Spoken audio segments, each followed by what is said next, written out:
So what's up? Magandang umaga po sa inyong lahat mga kamamay, mga kamanok. Again, this is Linyada ng Mamay.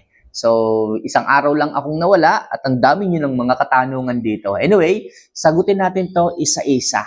Alam ko, ang daming nag-aabang, ang daming nagtatanong, yung iba pa ulit-ulit nang nagtatanong. Ito na po mga kamamay, pasensya na po at hindi tayo nakapag-upload nung nakaraang araw. Ito na po yung mga katanungan po ninyo. Okay? So, huwag natin ito masyadong patagalin. If ever na nakapag-subscribe na po kayo, nakapag-like at nakapag-comment ng sarili nyong katanungan, simulan na po natin ang sagutan sa inyong mga bawat katanungan na inilalagay dyan sa comment section. So, unang katanungan po mga kamamay is galing kay Benjamin Manzano. Ayan. So, boss, makarecover pa ba yung 3 months old na may alog ang tuhod? Okay? So, mga kamamay, pag po ganyang may alog po yung tuhod, bata pa lamang, okay? Para sa akin, hindi na po yan correct. Kasi yan po ay inborn. Okay? Yan po yung tinatawag na mga rejects sa farms. Okay? Pumunta po kayo sa farms. Talagang pinipili po talaga nila, hinahanap po talaga nila yung mga ganyang merong diferensya sa kanilang mga pasisiw, sa kanilang mga breedings. Inaalis po kaagad nila kahit napakaganda ng pangatawan, napakaganda ng mukha, napakaganda ng pagkakabreed. Kaso may isang pintas.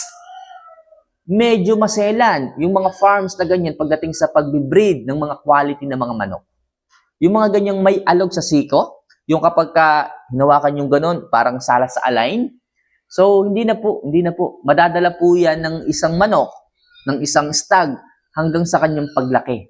Mas kukonsume o magkukonsumo pa yan ng pagkain, bitamina, patoka, bakuna, mas lalong magiging magastos. Mas magiging problema mo yan pag tumagal pa at lumaki. Makikita mo, ay, ang ganda.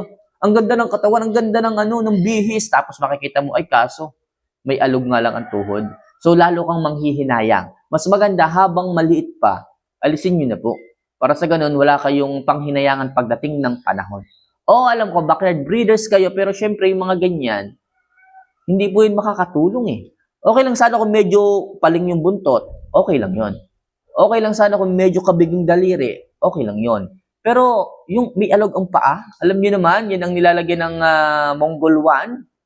Di ba? So, wag na po nating ipilit. Okay? So, mag-breed na lang po ulit tayo ng iba. Okay? So, pasensya na, pero yan po ang aking advice sa inyo. Hanap na lang tayo ng iba, mag-breed na lang po ulit tayo ng iba. So, actually, makakatulong yung kaalaman nito para makapag-breed o para mas maging maayos kang magmamanok in the near future pa. Okay? So, maliwanag tayo dyan mga kamamay ha. So, next question tayo. Ang sunod na katanungan natin ay galing kay Anton Martinez. Ayan, kamamay, magandang gabi po. Pwede po bang alisin yung buntot ng manok na dry or putol-putol? Pasensya na po, idol, kung marami akong tanong. Wala pa po kasi akong sapat na kaalaman sa pagmamanok. Salamat po. Okay, so depende po ito sa edad ng ating mga alagang mga manok. Okay, kung ang ating mga alaga pong mga manok is 4 months old, actually, nag-early molting. Kapag ganyan, inaalis po natin lahat. Bakit po? Para po pagdating ng 7 months, makikita po natin na sabay-sabay po yung pagtubo ng magandang buntot ng ating mga alaga. Yun po yung dahilan. Pero kung halimbawa naman po, ang inyong mga alaga ay medyo may edad na, magulang na, sabihin natin 2 years old.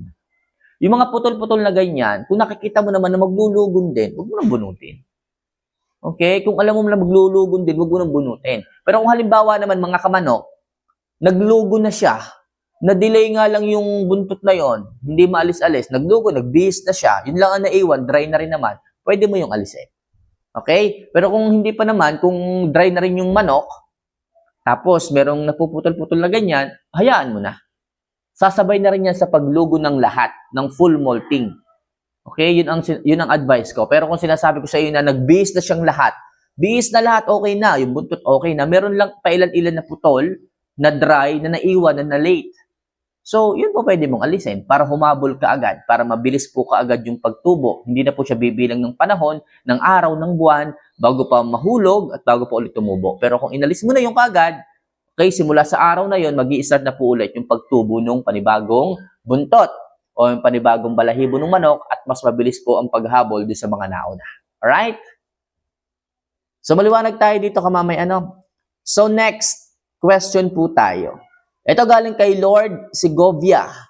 Idol, pwede din bang bigyan ng Vitamin Pro tablet? Ano yun? Kahit may lagnat ang manok. Okay, so mga kamanok, kapag po may lagnat ang manok, hindi po hindi po vitamina ang kailangan. Antibiotic po ang kailangan. Kung ang isang manok po mga kamanok ay may sakit, may lagnat, actually dapat mainit ang mukha. Okay, pero kung malamig po ang pangangatawan ng manok, nilalamig po yan. Okay, nilalamig po yan. Siguro kailangan lang po yung mainitan para kahit paano yung red blood cell sa loob ng kanyang sistema is mag-flow o mag-circulate, kailangan lang. Pero kung mainit po ang katawan, ibig sabihin, hindi po normal ang pressure ng manok. So, anong dapat nyo pong gawin? Bigyan natin ng antibiotic kapag kagano. Antibiotic po, hindi po vitamina ang kailangan ng manok. Antibiotic po. At depende po sa sakit, kung ano po yung sakit na kinakaharap ng manok. O halimbawa, umiipot po ng puti yung manok, ibig sabihin, may problema yun sa digestion. Intestinal ang problema nun. It's either hindi siya nagtunaw, it's either kung puti yung ipot ng manok, kailangan binibigyan natin ng NF1, antibiotic, bigay ng Spectromax L kung medyo mataas ang lagnat. Minsan yung iba kinikilig pang ganyan o nangangatal. So, pwede kayo magbigay ng antibiotic para bumaba yung lagnat, yung init ng katawan, at maging masigla ulit yung manok. Alright? So, next question po tayo. Ito galing kay Romel Peralta. Boss, Idol, bakit dry ang ipot ng manok ko? Paano po palambutin ang ipot niya? So, madali lang po ito. Pag po dry, magbigay lang po kayo ng mga high in moisture food. Okay? Pwede kayo magbigay ng saging. Pamirenda kayo ng saging. Pwede kayo magbigay ng corns. Ang corns po kasi, absorber po yan ng moisture ng katawan. Huwag po kayong maniniwalang pellet po ang absorber. Hindi po. Corn. Corn po ang kailangan ng pangangatawan kung halimbawa pong matubig. Okay, sorry kung matubig. Pero kung dry up naman yung manok, pwede kayo magbigay ng pellet. Baliktad po Pero kung ang problema mo is masyadong dry yung ipot, kailangan pellet ang ibigay. O kaya naman mga moisturizer, pwedeng magpainom. Pinakamadaling paraan, painumin ninyo. Ganun lang po. O kaya naman, magbigay kayo ng wet feeding. Ganun lang. Medyo magiging malambot po yan. Ganun lang po. Pero sa madaling sabi, liliwanagin ko, kung masyadong matubig, magbigay kayo ng mais kasi idadry up niya. Kung masyadong dry, magbigay kayo ng pellet.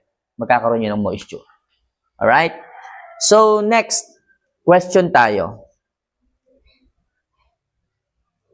Okay, galing kay Ruel Beles. Kamamay, ano ang gamot? Parang lasing maglakad, wala naman siyang sakit. Parang lasing maglakad. So, possible baka Marex po ito. O yung limberneck. Kapag kasi ganun, possible hindi maganda yung panunaw ng manok. Anong dapat natin gawin? Wala namang sakit. Walang sipon. Sadyang walang sipon talaga. Walang sakit. Bigla na lang siyang malulumpo. Bigla na lang siyang maglalakad ng walang balanse. So, magbigay kayo ng Yakult na may asin.